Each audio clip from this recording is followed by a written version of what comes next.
Sa ngalan ng Ama at ng Anak at ng Espiritu Santo. Amen. Sumainyo ang Panginoon. At sumaiyo rin. Mga kapatid, upang tayo ay maging marapat gumanap sa ating pagdiriwang, aminin natin ang ating mga pagkukulang at pagkakasala at ihabilin natin ang ating sarili sa awa at habag ng Panginoon.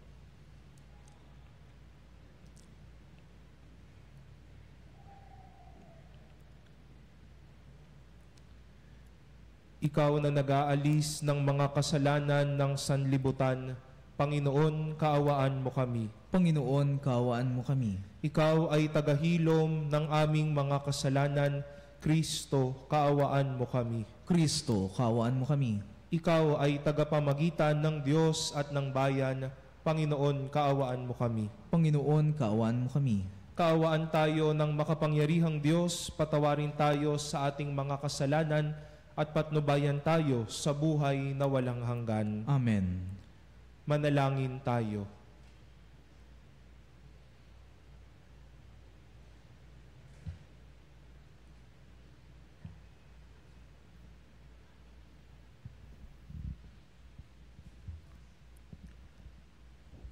Ama naming makapangyarihan, kami tugunin mo sa aming kahilingan. Ngayong sina San Andres, Kim Taygon at mga kasamang martir ay aming ginugunita upang kaming mga nagdiriwang ng pagpaparangal sa kanila ay makasunod sa kanilang katatagan sa pananampalataya sa pamamagitan ni Hesukristo kasama ng Espiritu Santo magpasawalang hanggan. Amen. Pagbasa mula sa unang sulat ni Apostol San Pablo kay Timoteo. Pinakamamahal, malaki ang pag-asa kong magkikita tayo sa lalong madaling panahon. Gayunmay, sinulat ko rin ang mga tagubiling ito upang hindi man ako makarating agad ay malaman mo rin ang dapat ugaliin sa sambahayan ng buhay na Diyos. Sa simbahan na siyang haligi at saligan ng katotohanan. Napakahiwaga ng mga katotohanan ng ating relihiyon. Siya'y nahayag ng maging tao at pinatotohanan ng Espiritu, nakita ng mga anghel. Ipinangaral sa sanlibutan, pinaniwalaan ng lahat, at sa langit ay tinanggap. Ang salita ng Diyos. Salamat sa Diyos. Gaway napakadakila ng Panginoong lumikha. Gaway napakadakila ng Panginoong lumikha. Buong puso siyang pasasalamatan, aking pupurihin sa gitna ng bayan, kasama ng mga lingkod na hinirang. Napakadakila ang gawa ng Diyos, pinananabikan ng lahat ng lingkod. Gaway napakadakila ng Panginoong lumikha. Lahat niyang gaway dakila at wagas. Bukod sa matuwid, hindi magwawakas. Hindi inaalis sa ating gunita na siya'y mabutit, mahabaging lubha. Gaway napakadakila ng Panginoong lumikha. Sa may pagkatakot, pagkaisagana, pangako ng puon ay hindi nasisira. Ipinadaman niya sa mga hinirang ang kapangyarihan niyang tinataglay nang ibigay niya lupa ng dayuhan. Gaway napakadakila ng Panginoong lumikha.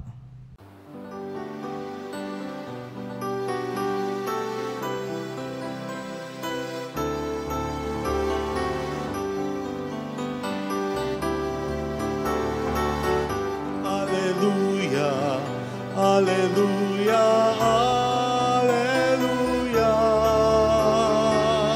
Alleluia, alleluia, alleluia, alleluia, alleluia.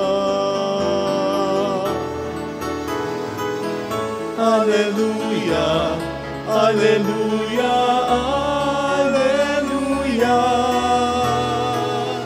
Alleluia, alleluia, alleluia, alleluia.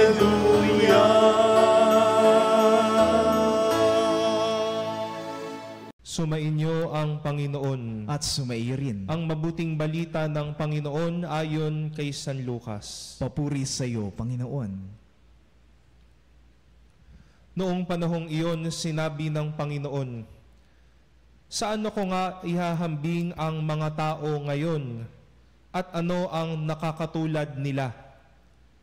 Katulad sila ng mga batang nakaupo sa plaza at sumisigaw sa kanilang mga kalaro. Tinugtugan namin kayo ng plauta, ngunit hindi kayo sumayaw. Nanambitan kami, ngunit hindi kayo tumangis.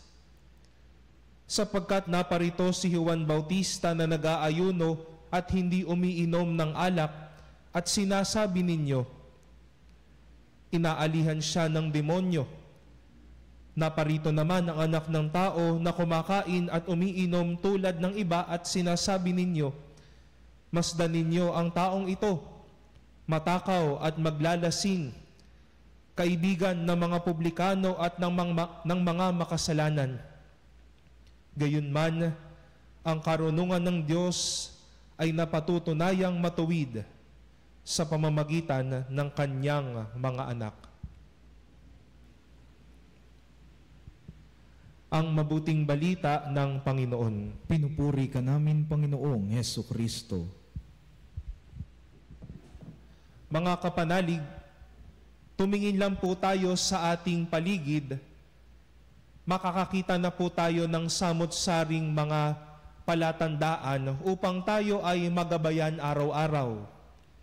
Lumabas lang po tayo sa EDSA, ilang mga karatula at ilang mga signboards na ang nagsasabing huwag tatawid, nakamamatay o may namatay na dito.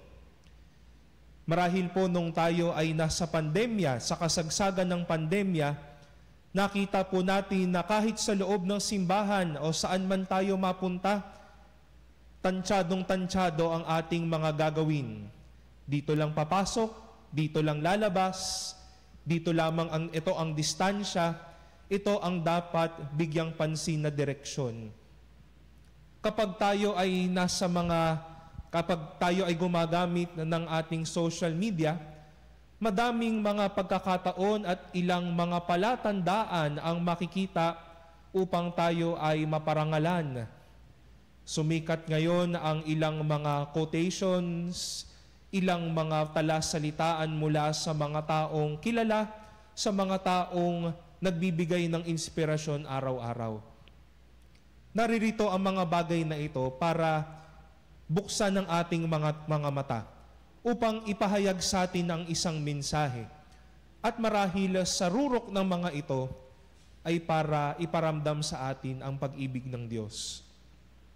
Si San Juan at ang ating Panginoon, ang magpinsan na ito ay dumating sa kanilang bayan at hanggang ngayon sa pamamagitan ng salita at sakramento ni Jesus ay dumating sa atin bilang mga tanda na ito ang dapat gampanin, ito ang dapat talikuran.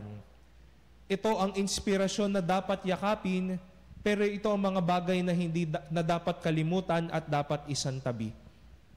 Ngunit, ang eksena sa ang karanasan ni Jesus sa ating mabuting balita ay nagpapahayag ng mga malungkot na karanasan kung saan ang mensahe ni Jesus at ang mensahe ni San Juan ay itinanggi ng tao at gayon din tinalikuran ng tao. Sinabihan pa nga silang mga matatakaw, sinabihan pa silang maglalasing, mga kaibigan ng publikano, inaalihan ng demonyo. Sa gitna ng kataasan ng pagpapahayag ng pag-ibig ng Diyos, naririto, umuungkat din yung kagustuhan ng taong tanggihan ang tawag ng Diyos at talikuran ang kagandahang loob ng Diyos na ibinibigay sa atin. Harinawa, mga kapatid, huwag magpatuloy ang ganitong kultura. Naririyan na ang mga malalaking karatolang nagsasabi sa atin at naggagabay sa atin, tatalikuran pa ba natin at tatanggayan? Sasabihin lang natin, ay karatula lang yan, disenyo lang yan, ano ang gagawin yan sa akin? Pero madalas ang mga palatandaan nagiging tulay para makita natin ano ang susunod, ano ang solusyon, ano ang kasagutan.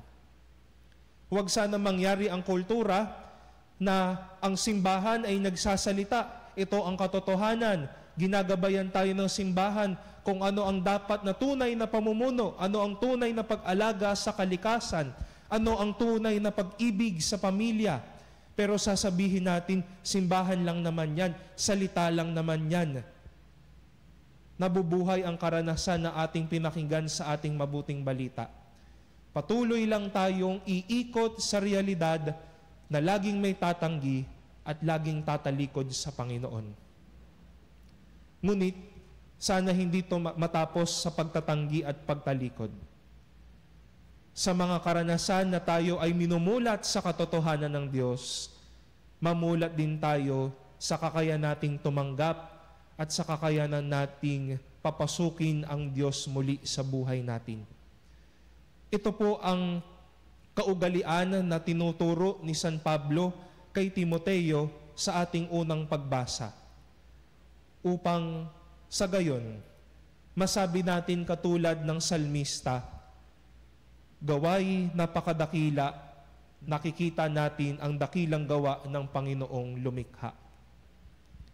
Ipatuloy po natin ang kultura, hindi ng pagtanggi at ng pagtalikod, kundi ng pagtanggap at ng pagyakap. Dahil ang mga tumatanggi at tumatalikod, hindi natatapos at patuloy nakakaranas ng hindi mga magagandang bagay at marahil ng disgrasya.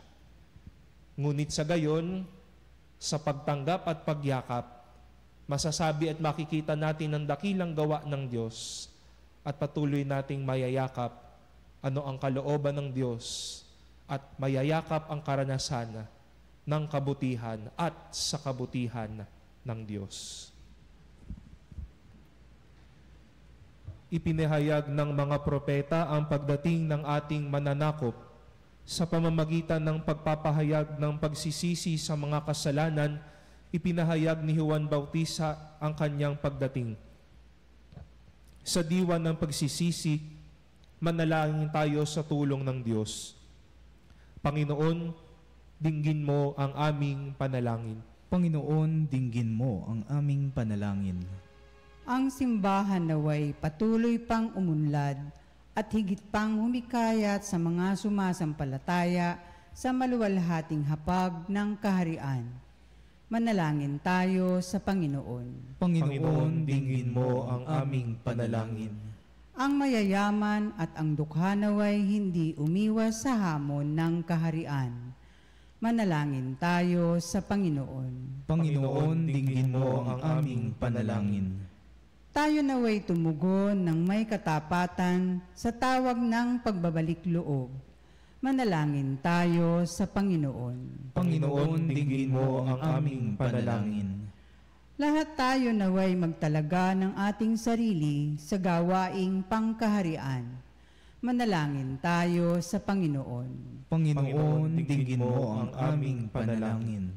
Ang mga yumaon naway mabuhay sa tahanan ng Panginoon at magbunyi sa hapag ng buhay na walang hanggan. Manalangin tayo sa Panginoon. Panginoon, dinggin mo ang aming panalangin. Sa sandaling katahimikan, ating itaas sa Diyos ang ating mga kahilingan, gayon din ang lahat ng mga panalangin iniaalay sa misang ito. Ang lahat ng panalangin na iniaalay ng buong Radio Veritas, ang lahat ng mga tumatangkilik, patuloy na tumutulong, ang mga patuloy na sumusubaybay sa mga programang ito. Itaas natin sa Diyos ang ating panalangin para sa bawat isa, gayon din ang ating mga sariling kahilingan.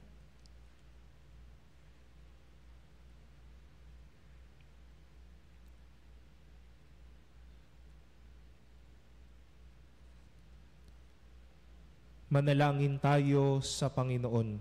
Panginoon, dinggin mo ang aming panalangin. Ama naming nasa langit, inaanyayahan mo kami upang makapiling ka sa iyong kaharian.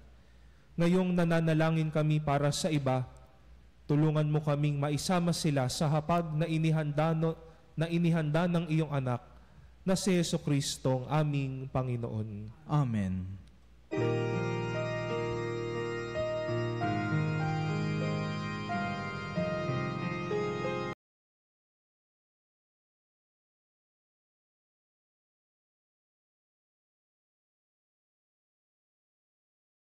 Aming alay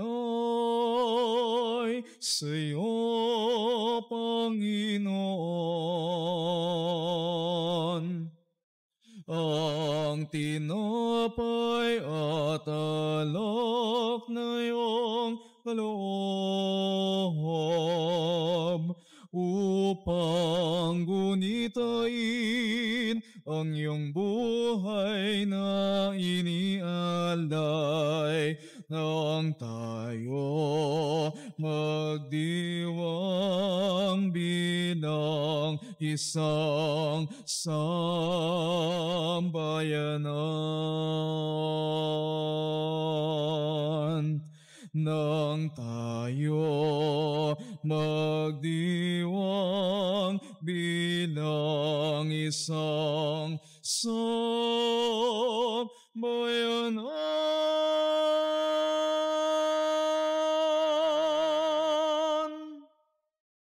Manalangin kayo mga kapatid upang ang paghahain natin ay kalugdan ng Diyos amang makapangyarihan. Tanggapin nawa ng Panginoon itong paghain sa iyong mga kamay sa kapurihan niya at karangalan, sa ating kapakinabangan at sa buong sambayanan niyang banal.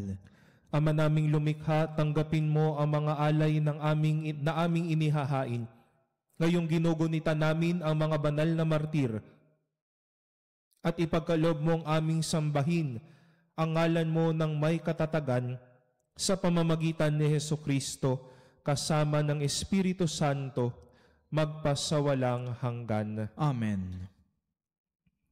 Sumainyo ang Panginoon. At sumairin. Itaas sa Diyos ang inyong puso at diwa. Itinaas na namin sa Panginoon. Pasalamatan natin ang Panginoong ating Diyos. Marapat na siya'y pasalamatan.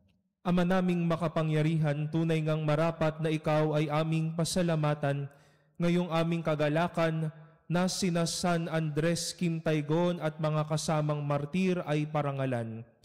Sila'y kapanalig naming may paninindigan na ikaw ay ipahayag kahit sila'y mamatay, sapagkat minarapat mong kanilang matularan ang iyong anak na naghain ng sariling buhay.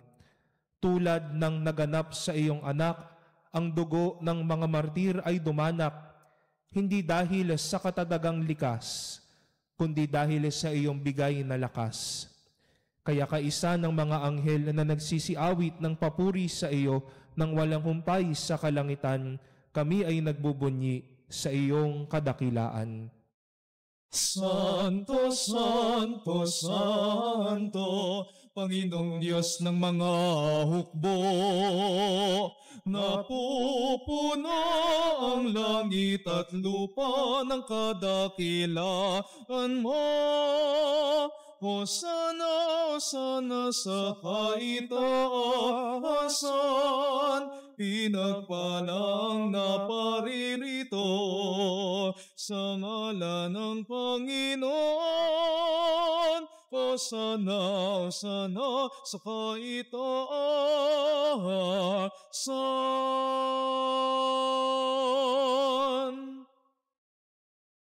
Ama naming banal, ikaw ang bukal ng tanang kabanalan, kaya't sa pamamagitan ng iyong Espiritu, gawin mong banal ang mga kaloob na ito, upang para sa amin maging katawan at dugo ng aming Panginoong Hesukristo. Bago niya pinagtiis ang kusang loob na maging handog, hinawakan niya ang tinapay, pinasalamatan kaniya, pinaghati-hati niya iyon, iniabot sa kanyang mga alagad at sinabi, "Tanggapin ninyong lahat ito at kanin. Ito ang aking katawan na ihahandog para sa inyo."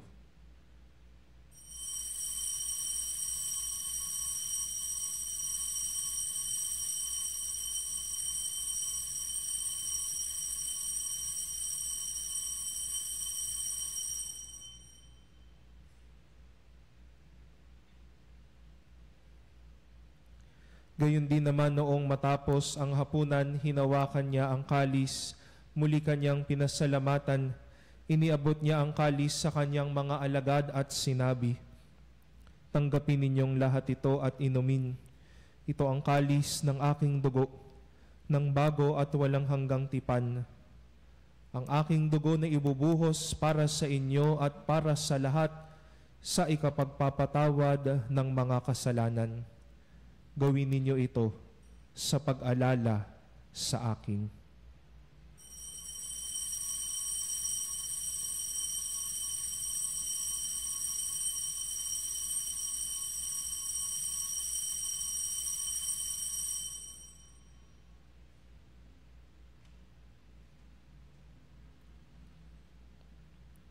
Ang misteryo ng pananampalataya.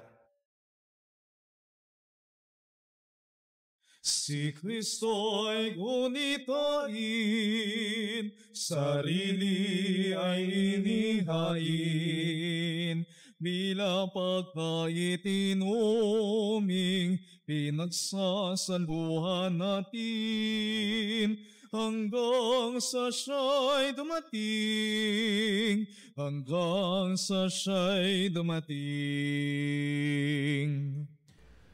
Ama, ginagawa namin ngayon ang pag-alala sa pagkamatay at muling pagkabuhay ng iyong anak. Kaya't iniaalay namin sa iyo ang tinapay na nagbibigay buhay at ang kalis na nagkakaloob ng kaligtasan. Kami nagpapasalamat dahil kami iyong minarapat na tumayo sa harap mo para maglingkod sa iyo. Isinasamo namin kaming magsasalo-salo sa katawan at dugo ni Kristo ay mabuklod sa pagkakaisa sa pamamagitan ng Espiritu Santo. Alalahanin mo rin ang mga kapatid naming nahimlay nang may pag-asang sila'y muling mabubuhay, gayon din ang lahat ng mga pumanaw. Kaawaan mo sila at patuloyin sa iyong kaliwanagan. Kaawaan mo at pagintapatin kaming lahat na makasalo sa iyong buhay na walang wakas, kaysa ng mahal na Birheng Maria na Ina ng Diyos, ng kabiyak ng puso niyang si San Jose, kaisa ng mga apostol at ng lahat ng mga banal na namuhay dito sa daigdig ng kalugod-lugod sa iyo. Maipagdiwang nawa namin ang pagpupuri sa ikararangal mo sa pamamagitan ng iyong anak na aming Panginoong Hesukristo.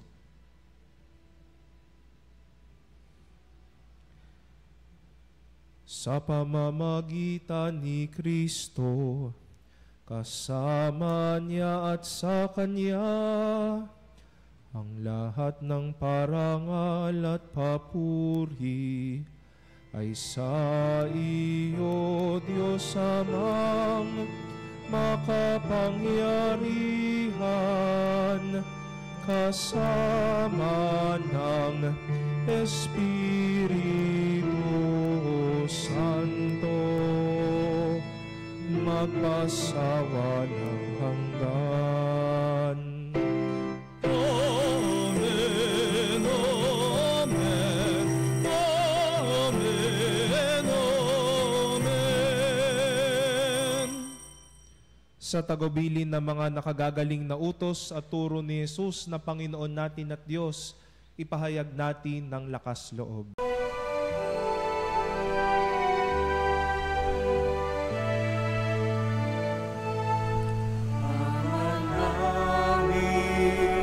Sumasalangit ka, sambahin ang ngalan mo, mapasa amin ang kaharian mo,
namin kami iadya sa lahat ng masama, pagkalooban ng kapayapaan araw-araw, iligtas sa kasalanan at ilayo sa lahat ng kapahamakan, samantalang aming pinananabikan ang dakilang araw ng pagpapahayag ng tagapagligtas naming si Hesukristo. Sapagkat iyo ang kaharian at ang kapangyarihan at ang kapurihan magpakailanman. Amen. Panginoong Hesukristo, sinabi mo sa iyong mga apostol, kapayapaan ang iniiwan ko sa inyo.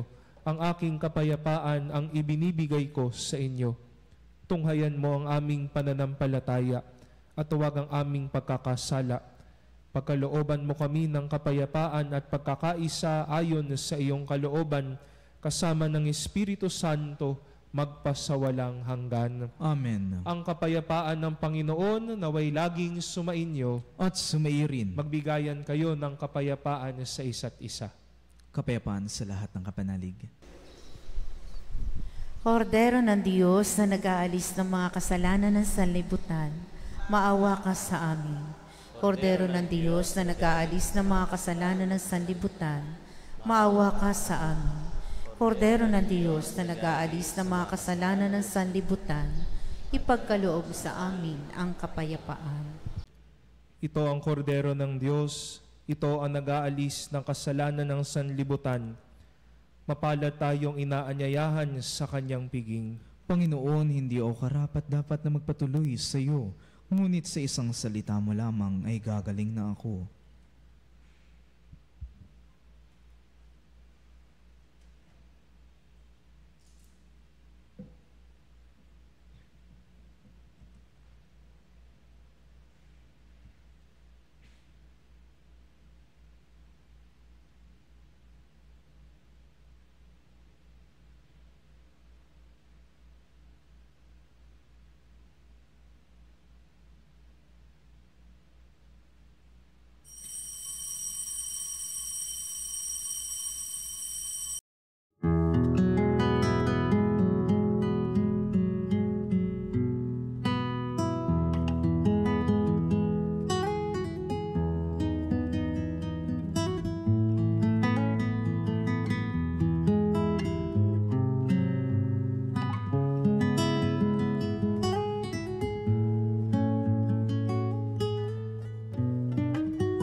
Manalangin tayo.